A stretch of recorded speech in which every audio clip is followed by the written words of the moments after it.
Throughout history, many influential individuals have changed the way we think and believe. Among the most influential and forward-thinking of these is Henry David Thoreau, a writer, transcendentalist, and naturalist. He also believed that reform of the government should come from the individual, not an organization or group.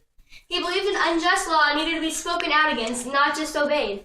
He said, "Unjust laws exist. Shall we be content to obey them, or shall we endeavor to amend them, and obey them until we have succeeded, or shall we transgress them at once?" Men, generally, under such a government as this, think that they ought to wait until they persuaded the majority to alter them. He states that the minority has the ability to alter government and says they think that, if they resist, the remedy would be worse than the evil. But it is the fault of the government itself that the remedy is worse than the evil. It makes it worse. Why is it not more apt to anticipate and provide for reform? These are the characteristics that make up Henry David Thoreau. He was a simple man, finding spirit and poetry in nature as well as reform in individuals. Henry David Thoreau was born on July 12, 1817 in Concord, Massachusetts, the same Concord that the infamous Battle of Lexington and Concord was fought at. He was born to John and Cynthia Thoreau, who lived a modest life. His family had liberal religious views, which influenced his transcendentalist beliefs later in life. Both of his parents immigrated from England, and his father was a pencil maker. Thoreau was born David Thoreau after a dead uncle, but that was later unofficially changed to Henry David Thoreau later in life. He also had 3 siblings, an older sister Helen, a younger sister Sophia, and a popular older brother John Jr., who he was closer with. Thoreau attended a public school in Concord and a private school, Concord Academy. He also proved to be very smart, and he ended up going to the college at Harvard. While at Harvard, he graduated at the top of his class. One of the things that spurred him on to become such a pioneer in the act of civil disobedience was probably the Butter Rebellion at Harvard, which was led by his own grandfather, Asa Dunbar. Although Thoreau never married, he and his brother John both proposed to Ellen Sewall, who rejected both of them due to her father's dislike of their family's liberal views. Throughout his relatively short life, he encountered quite a few problems. When his dearly beloved brother John became ill and eventually died, it was a bad time for him. He had to close down their school when work became too much without John, and he had to resume work at his father's pencil factory. Although this was a depressing time for him, and work was tedious, something good did come out of it. Ralph Waldo Emerson, his good friend, mentor, and father figure, invited him to live with him as a live-in handyman. Thoreau also wrote a book dedicated to his brother called A Week on the Concord and Merrimack Rivers. Another hardship that he faced during his life was when he went to jail.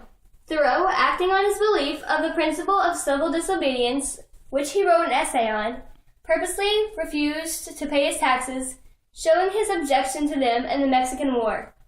This act earned him a night in jail, although he used it as a demonstration of his values.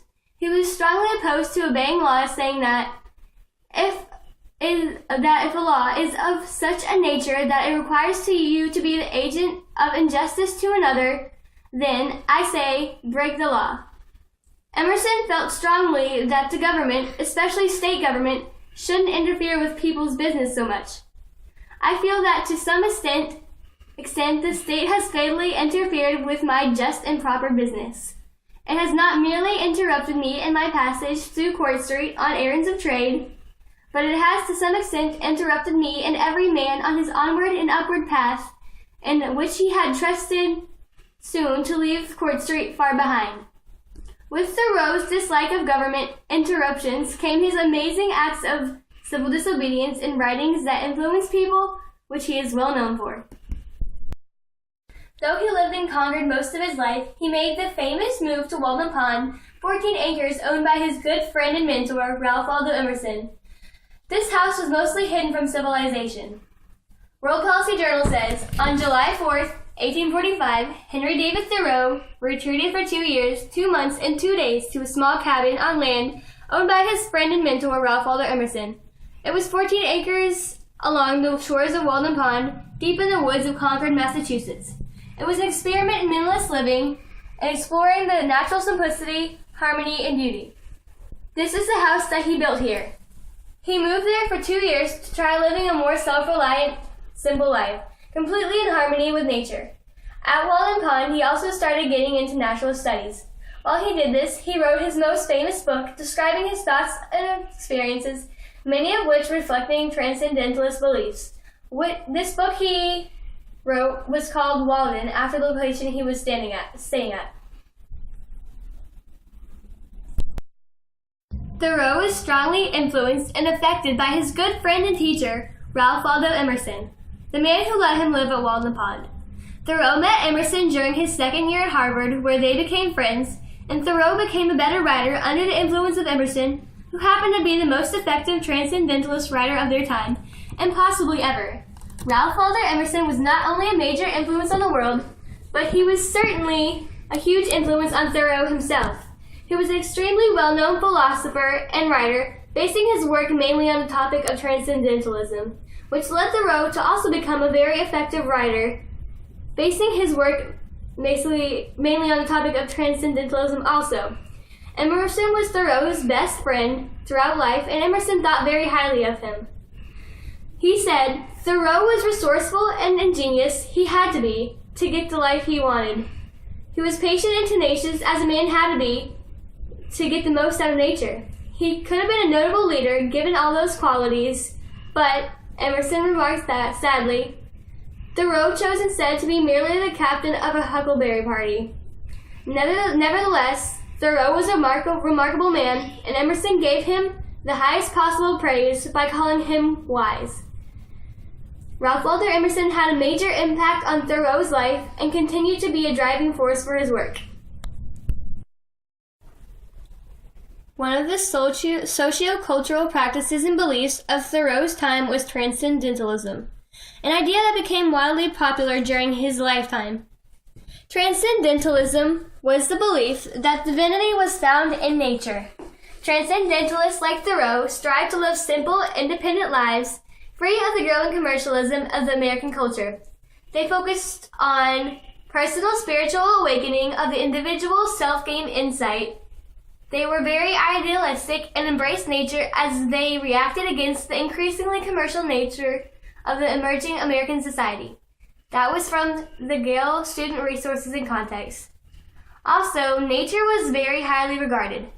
I once had a sparrow alight on my shoulder for a moment, Thoreau says, while I was hoeing in a village garden, and I felt that I was more distinguished by that circumstance than I should have been by any epaulette I could have worn.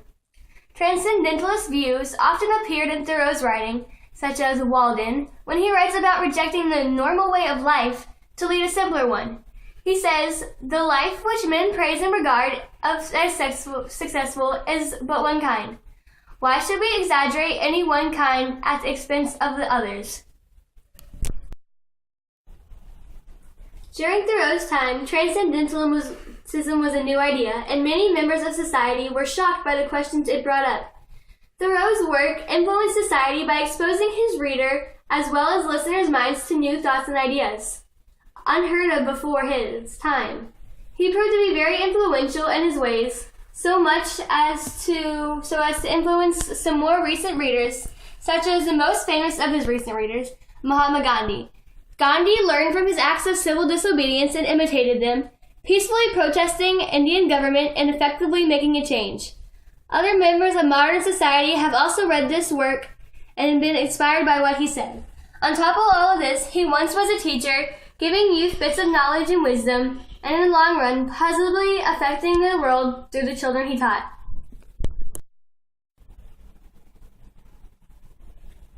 Thoreau also believed that the government's presence brought evil, and in his essay, Civil Disobedience, he states that government is best which governs least. He believes that this is the government that they would eventually have when men accepted that government should not play a huge part in a functioning country. The belief that a person should adhere to his individual moral conscience before they submit to any laws is one he accepted. He says, must a citizen ever for a moment, or in the least degree, resign his conscience to the legislature? Why has every man a conscience before conscience then? I think that we should be men first and subjects afterwards. Thoreau's belief about the individual's interaction with government are still present today in many minds. After college, he decided to become a teacher at his old public elementary school. He quit, though, after 2 weeks due to a dispute with his coworker.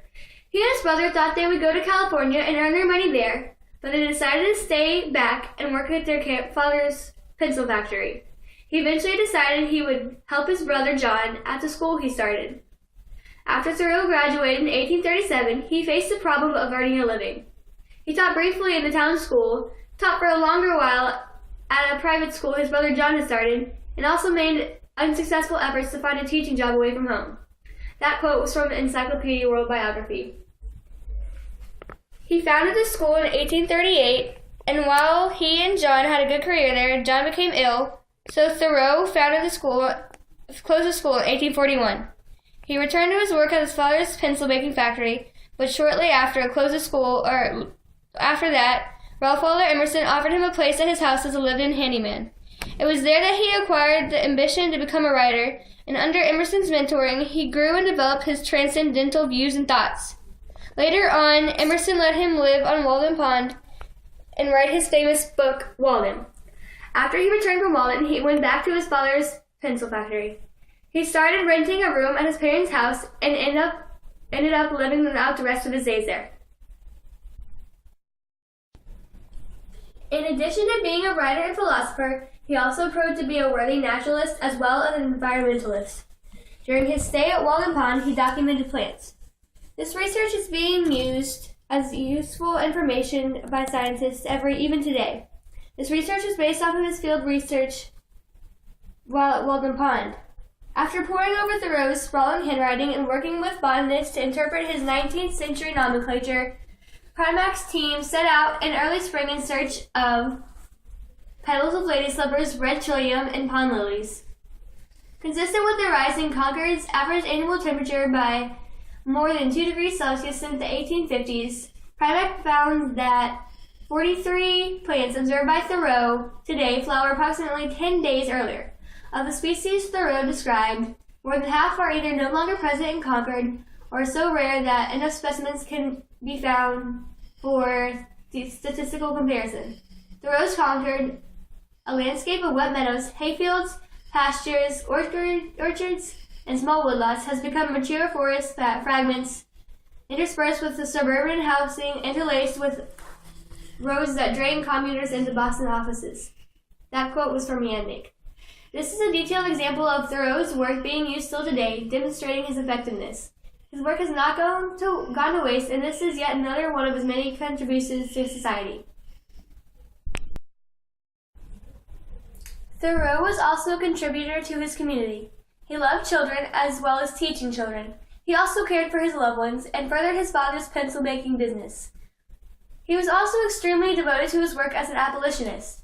In the 1850s, he was a risk-taker on the Underground Railroad, an outspoken defender of extremism to defeat pro-slavery forces in a divided America. John Brown, the man who attacked Harper's Ferry, happened to be a man Thoreau really admired, and he continued to admire him throughout his days of abolition work.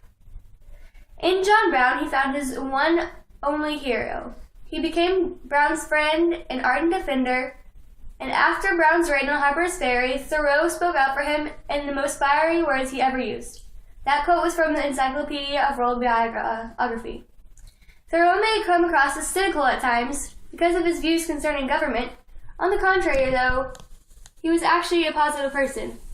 He was very opinionated but held true to the people he loved and worked hard. He was not extremely famous and loved during his time, even though he was known and had a small fan group.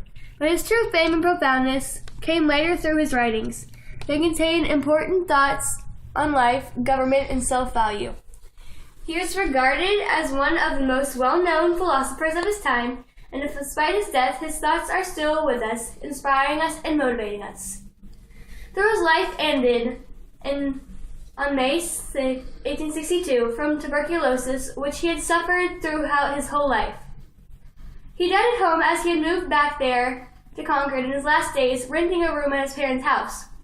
Thoreau will forever be remembered as a well-educated thinker and a thought-provoking author on the subject of transcendentalism, as well as a government reform and civil disobedience actor. He not only showed society the simple beauty of living in harmony with nature, he also taught us that the minority can spark a change in government, not necessarily just to large groups or organizations. His good friend, Ralph Waldo Emerson, wrote about Thoreau's great task that he's left undone when he died, and that his death was a great loss to society and the world. Emerson says, the scale on which his studies proceeded was so large as to require longevity, and we were the less prepared for his sudden disappearance. The country knows not yet, or in the least part, how great a son it has lost. Seems an injury that he should leave in the midst of his broken tasks, which no one else could finish. A kind of indignity to so noble a soul that it should depart out of nature before he has been really shown to his peers for what he is. He left us a lasting impression of a great mind whose many wise words need to be remembered forever, including his intelligent quote which properly sums up his life. He says, be true to your work, your word, and your friend. Thoreau was also a contributor to his community. He loved children as well as teaching children. He also cared for his loved ones and furthered his father's pencil-making business. He was also extremely devoted to his work as an abolitionist.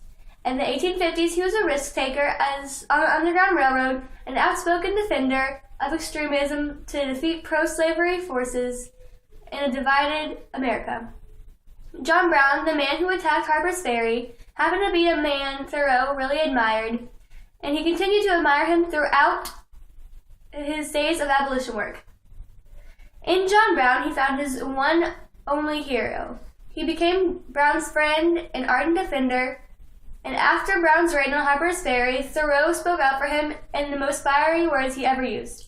That quote was from the Encyclopedia of World Biography. Thoreau may come across as cynical at times because of his views concerning government. On the contrary, though, to society and the world. Emerson says, the scale on which his studies proceeded was so large as to require longevity, and we were the less prepared for his sudden disappearance. The country knows not yet, or in the least part, how great a son it has lost. Seems an injury that he should leave in the midst of his broken tasks, which no one else could finish. A kind of indignity to so noble a soul that it should depart out of nature before he has been really shown to his peers for what he is. He left us a lasting impression of a great mind whose many wise words need to be remembered forever, including his intelligent quote which properly sums up his life. He says, be true to your work, your word, and your friend. Was Henry David Thoreau ever married? No, he and his brother John both proposed to Ellen Sewall, but she rejected both proposals. He never asked anyone else to marry him. Which book was his most famous? Walden was his most famous book, as it most profoundly reflected his transcendentalist views and beliefs. And was his father's pencil factory successful? His father's pencil factory was successful, and his pencils were often called the best pencils ever, due to Thoreau's work and research on German pencil-making techniques. And was he close to any of his siblings?